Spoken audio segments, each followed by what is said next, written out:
Hera paki me te rangi tihore, koera te hia o te nuinga o ngā kaitākaro hā kinekina raumati, engari tērā tētahi hā kinekina kei te wawata papako pakake. Kei Aotearoa nei te whakataetai haupoi reti kōpaka o te ao mā te hunga kei raro iho i te 20 tau e whakahaerehi ana. Ko te whāinga a te kapa o Aotearoa, kia pai ake tā rātau mahi i tērā i mahia e rātau i te rātau. He koi ngā hu reti me koi hoki te hinenaro me ngā pukena mo tēnei tākaro. We're just eager to get out there, get in front of the home crowd, get us pumped, you know. Ko ia te kāpene me tētahi o ngā Māori tokowha o te kapa taiohi haupoi reti kōpaka o Aotearoa. We're a rugby nation, so I guess we bring the physicality to ice hockey as well.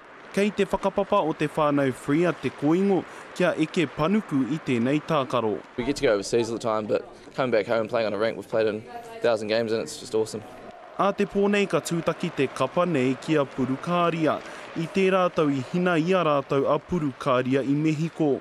Ko te manako ia kia toa anō rātau i tēnei tau. They'll definitely fight back, you know. It's the first game, get the cobwebs out, you know.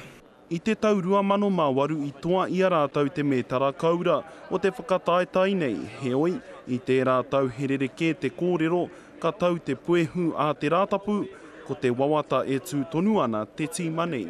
Ka parata whai te karere.